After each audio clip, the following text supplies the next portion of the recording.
Assalamualaikum, apa khabar semua? Terima kasih kerana sudi singgah ke channel saya. Saya harap semua penonton berada dalam keadaan sihat dan bahagia selalu, insya-Allah. Mula-mula saya nak minta maaf sebab dah lama tak buat video. Baru-baru ni saya demam. Lamalah demam. Saya satu family semuanya demam. Demam, batuk, sakit kepala semualah. Memang nak buat video tu tak ada suara, tak berapa okey lah. Tapi sekarang Alhamdulillah dah sihat lah, boleh kata sihat lah. Pada video kali ni saya nak ceritakan kisah seram yang berlaku di sebuah restoran yang terletak di Lyon, Perancis.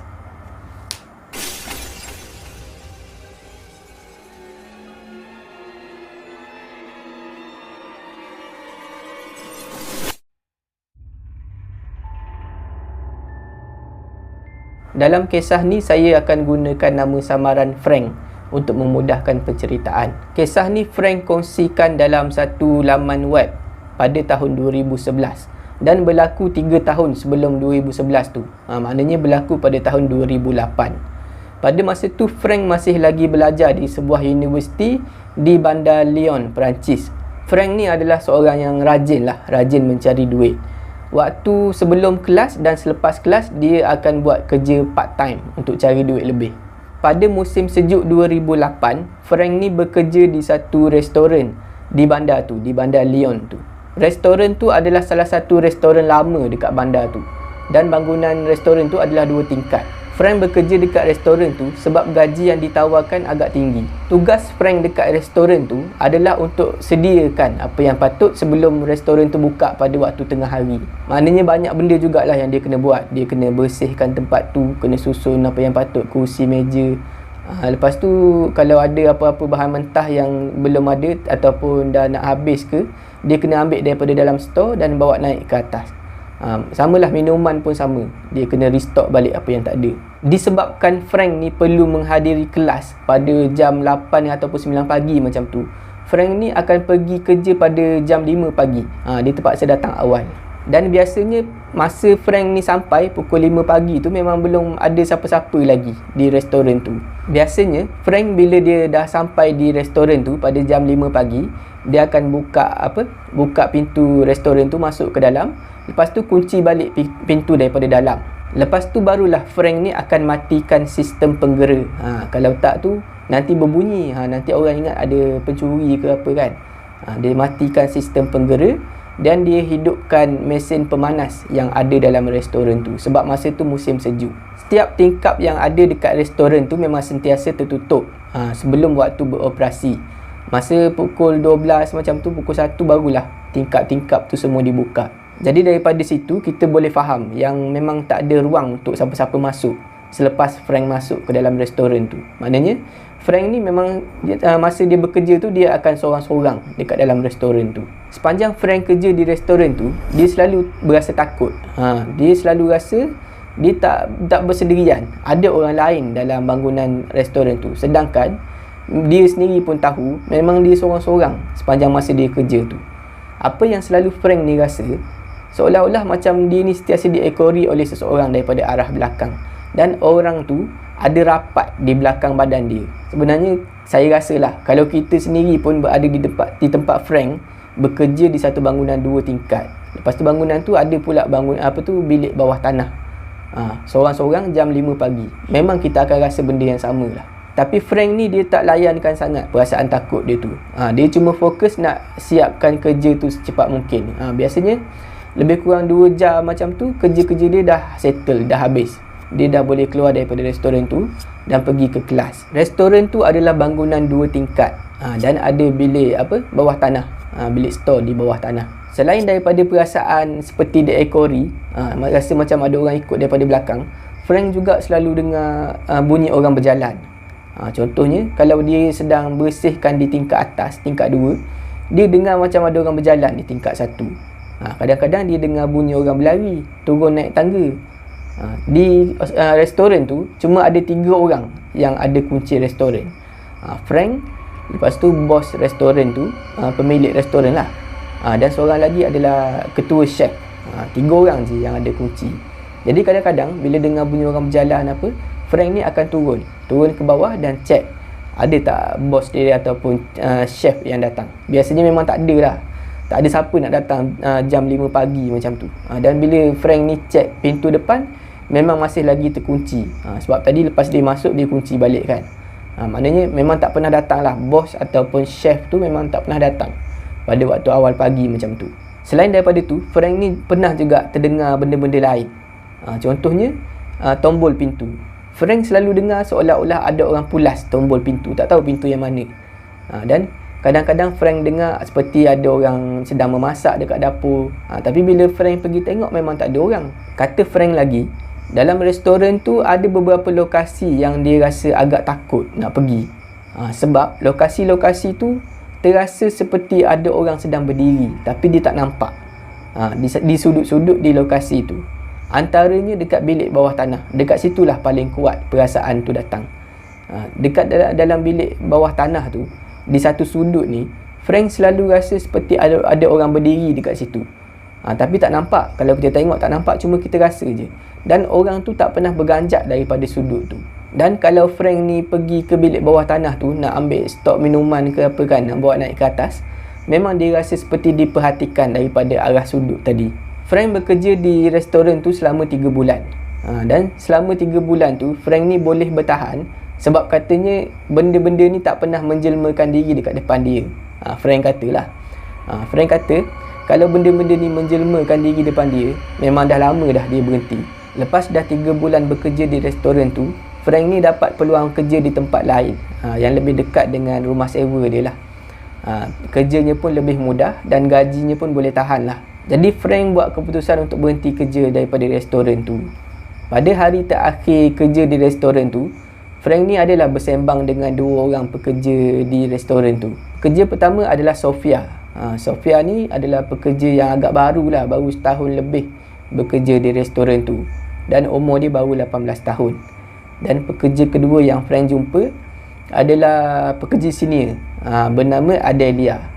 Adelia ni dah tahap-tahap makcik lah, dah umur 60 tahun lebih. Memang dah lama gila lah kerja di restoran tu.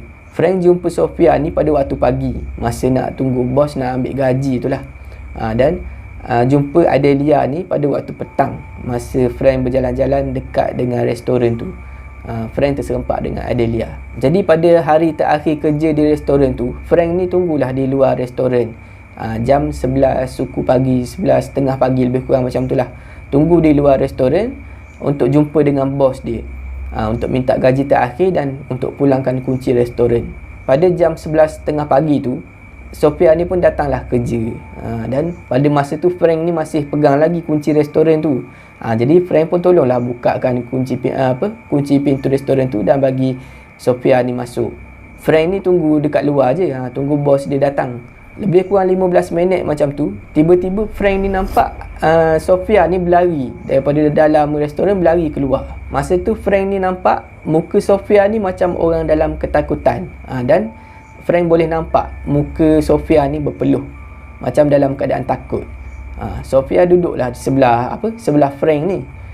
Frank tanyalah, kenapa ni macam takut aje? Lepas tu Sofia ni beritahulah, alah macam biasalah dekat dalam tu. Lepas tu Frank ni dia nakkan kepastian. Dia tanyalah, apa benda? Lepas tu Sofia ni beritahulah, alah macam lah kau tak pernah kena. Biasalah dengar bunyi orang berjalan, dengar bunyi orang berlari kat tangga tu. Mana ada orang lagi kat dalam kan? Dia tanya macam tu, dia cakap macam tu. Aku berlari keluar ni sebab tadi aku rasa macam ada orang tolak belakang badan aku. Bila Frank dengar macam tu, dia agak terkejut lah. Sebab selama ni dia sangka cuma dia seorang aja yang selalu kena ganggu. Frank ni pun dia cubalah tenangkan si Sofia ni. Dia ceritalah, aku pun sama juga. Aku selalu datang kerja pukul 5 pagi. Memang tak ada orang lagi kat restoran ni. Dia ceritalah dia kena gangguan ni. Sofia ni bila dia dengar Frank ni datang kerja pukul 5 pagi, dia terkejut lah.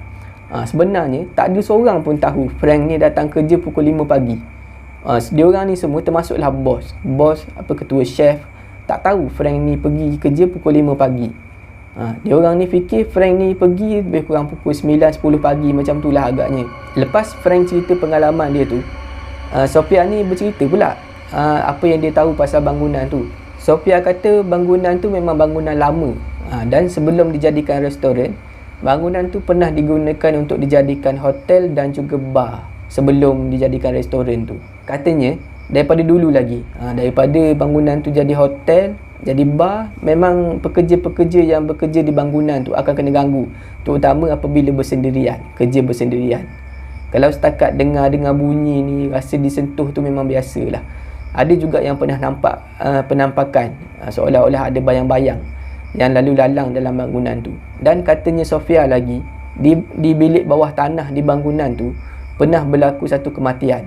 Tak pastilah bunuh diri ke ataupun dibunuh ke, ataupun mati sebab penyakit ke apa, tak tahu. Tapi memang ada orang mati dekat bilik bawah tanah tu. Dan katanya bilik bawah tanah tu lah yang paling berhantu. Dekat bilik bawah tanah tu lah pekerja-pekerja ni selalu ternampak ada satu bayang-bayang hitam ni kadang-kadang berdiri tercegat dekat satu sudut dalam bilik bawah tanah tu.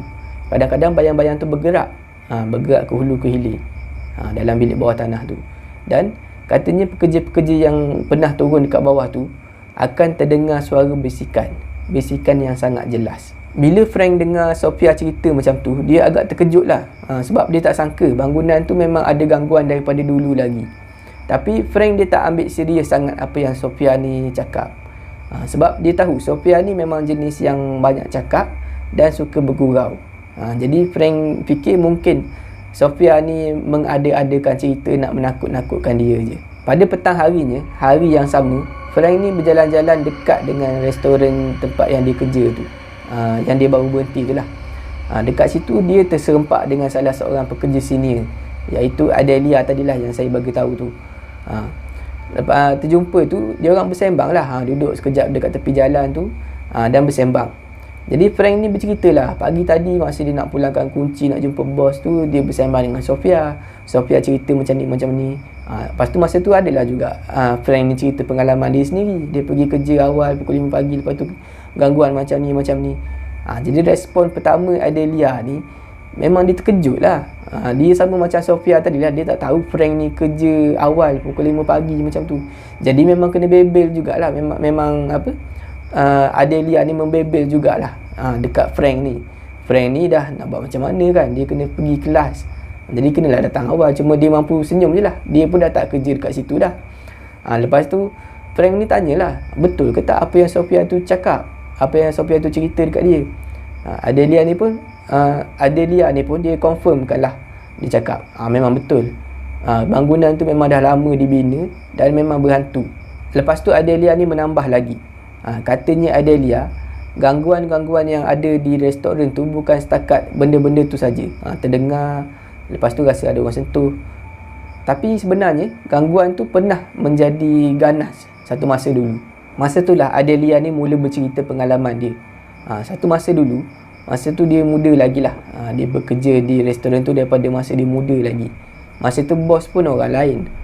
Pada satu hari tu Adelia ni dia lepak minum-minum dekat restoran tu sebelum dia orang ni tutup restoran.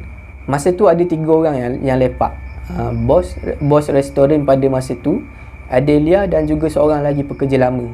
Pekerja tu dah tak ada lah.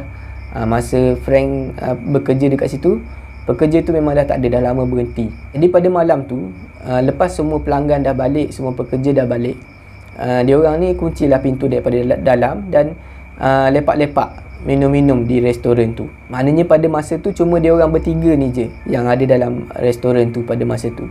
Masa tu jam dah menunjukkan hampir pukul 1 pagi. Tiba-tiba tengah dia orang ni minum-minum, borak-borak, dia orang ni terdengar satu bunyi dentuman yang sangat kuat yang datang daripada arah dapur. Dia orang ni semua terperanjat lah, bunyi apa yang kuat sangat ni. Selang 2-3 saat lepas bunyi dentuman tu, terdengar pula suara seorang lelaki menjerit dengan sangat kuat, seolah-olah sedang mengamuk, sedang marah. Adelia cerita masa tu dia orang bertiga ni memang meremang habis lah, memang dalam keadaan ketakutan yang teramat sangat. Sebab terkejut, sebab dia orang ni sedar memang dia orang ni bertiga aja ada dalam bangunan tu pada masa tu. Lebih kurang 5 minit lepas tu, lepas bunyi tu dah reda semua, dah tak ada dengar lagi bunyi apa-apa, dia orang bertiga beranikan diri pergi tengok di dapur. Bila dia orang ni pergi dekat dapur, dia orang ni nampak troli makanan, troli besi yang selalu bawa makanan pergi ke meja pelanggan tu. Troli tu dah hancur, satu troli tu dah hancur, seolah-olah troli tu dicampak ke dinding dengan sangat kuat. Lagi satu yang dia orang ni nampak, adalah pisau-pisau dapur. Pisau-pisau dapur tu semuanya berselerak atas lantai dapur tu. Kalau nak kata bekas pisau tu jatuh, mesti pisau-pisau tu ada di satu tempat aja kan. Tapi ini tidak. Jarak antara satu pisau ke satu pisau tu jauh. Seolah-olah ada seseorang mencampakkan pisau-pisau tu satu-satu. Kat sini satu, dia macam tu. Dia berterabur dengan jarak yang agak jauh antara satu pisau ke satu pisau. Katanya Adelia lagi, bos pada waktu tu pernah bawa seorang padri ni daripada satu gereja ni, bawa ke restoran tu untuk tolong hapuskan semua gangguan ni. Dan memang menjadi. Tapi tak lama lepas tu gangguan-gangguan tu berlaku balik. Sampailah sekarang. Itulah cerita daripada Adelia. Bila Frank ni dengar apa yang Adelia tu cerita, dia rasa terkejut lah. Dan dia rasa agak lega. Sebab sepanjang dia kerja kat situ, dia tak pernah kena gangguan yang ganas macam tu. Dan pada masa tu barulah Frank ni faham kenapa gaji yang ditawarkan dekat situ agak tinggi berbanding dengan restoran lain. Setakat tu sajalah video saya pada kali ni. Saya harap semua penonton terhibur. Jika anda suka dengan video ni, jangan lupa like, share dan komen video ni. Jangan lupa subscribe dan tekan butang loceng untuk dapatkan notifikasi video saya yang seterusnya. Bagi anda yang nak berkongsi kisah seram, boleh hantar ke alamat email yang tertera dekat bawah. Janganlah kita takut kepada makhluk, tetapi takutlah kepada pencipta sekalian makhluk. Semoga kita bertemu lagi di video saya yang seterusnya, insya-Allah. Assalamualaikum.